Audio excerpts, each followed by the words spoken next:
Outro meio muito comum para a transmissão de dados são os cabos coaxiais.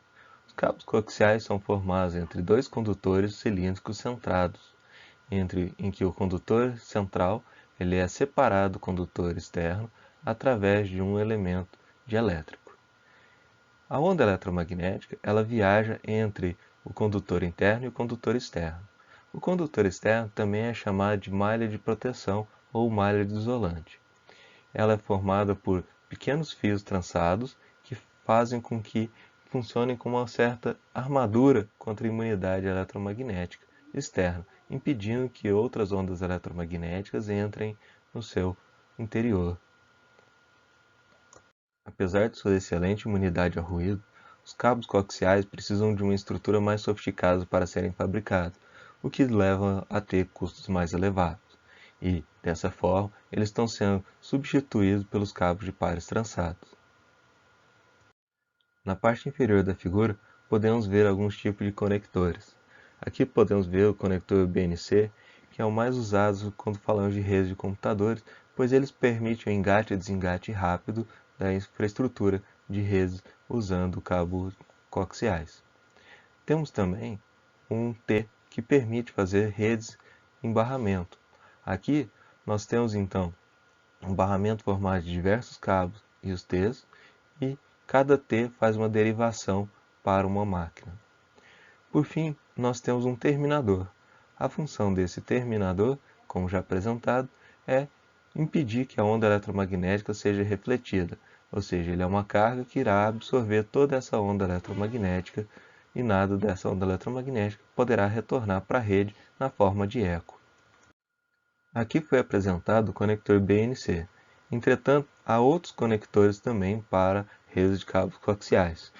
A diferença entre os tipos de conectores será na questão de fixação dessa rede. Se ela precisa de uma fixação temporária, ou seja, o cabo é trocado frequentemente ou desengatado frequentemente, precisa-se de um conector que permita esse funcionamento rápido, como no caso aqui o BNCs. No caso de redes de TV a cabo, por exemplo, os cabos não são trocados com tanta frequência, então podem ser utilizados conectores mais simples, porém que demoram mais tempo para serem colocados e retirados, mas isso não é um problema, uma vez que essa rede não será alterada frequentemente. Aqui nós temos as categorias dos cabos coaxiais. Nós temos os cabos RG59 de 75 ohms, muito usado em TVs a cabo. E também nós temos os cabos RG58 e RG11 de 50 ohms, muito usados para redes de computadores, sendo que a diferença entre eles é apenas a espessura do cabo. Uma observação importante aqui é na impedância característica. A impedância característica do cabo nada mais é do que a relação entre o campo elétrico com o campo magnético.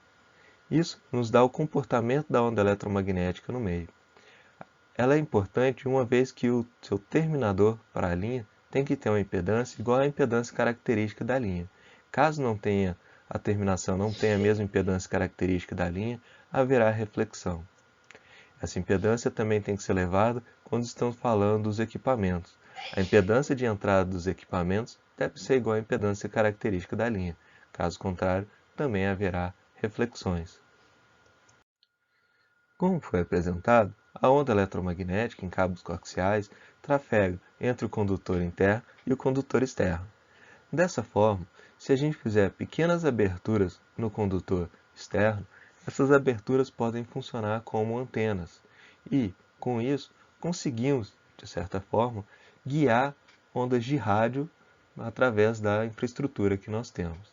Esses cabos são chamados de cabos irradiantes, estão sendo largamente utilizados em shoppings, minas, túneis e algumas empresas, justamente para ordenar e direcionar os sinais de comunicação de rádio, podendo ser rádio de comunicação, celular e até mesmo Wi-Fi. Aqui podemos ver, por exemplo, o uso de cabos irradiantes em túneis. Veja que na figura da esquerda nós temos uma antena na entrada do túnel. As setas grandes indicam grande potência do sinal de rádio. Mas para que esse sinal de rádio percorra todo esse túnel, ele irá sofrer reflexões ao longo das paredes do túnel. Quanto maior a distância da transmissão de rádio, menor é a potência que vai chegar. Isso está apresentado nas setas que vão diminuindo ao longo do túnel. Além do mais, o túnel, quando vai fazer a reflexão da onda de rádio, pode absorver parte da energia e, dessa forma, essa perda vai ser maior ao longo do túnel. Já na figura da direita, temos o uso de um cabo irradiante no mesmo túnel apresentado na figura da esquerda. Aqui, nós então temos um meio em que irá distribuir esse sinal de rádio de forma igual ao longo do túnel. Veja que aqui as setas são de tamanhos médios, ou seja, a potência média que vai sair do cabo vai ser a mesma, porém vai ser igual ao longo do túnel. Diferente da figura da esquerda, em que nós temos uma grande potência na entrada do túnel e uma pequena potência na saída do túnel. Com os cabos irradiantes, nós vamos ter uma potência média ao longo de todo o túnel. Nessa figura, nós temos um cabo irradiante apresentado em cortes. Veja que a sua estrutura é exatamente igual ao de um cabo coaxial normal. Nós temos o condutor interno, um isolante e o condutor externo, e por fim uma capa protetora. Entretanto, se a gente analisar bem o condutor externo, podemos ver algumas aberturas elípticas nela.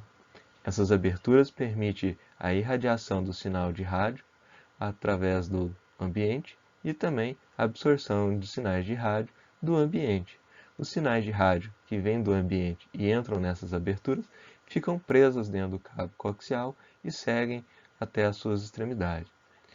Os sinais de rádio que vêm pelo cabo coaxial podem também sair por essa abertura. Em outras palavras, podemos dizer que essas aberturas são como pequenas antenas colocadas ao longo de um cabo coaxial.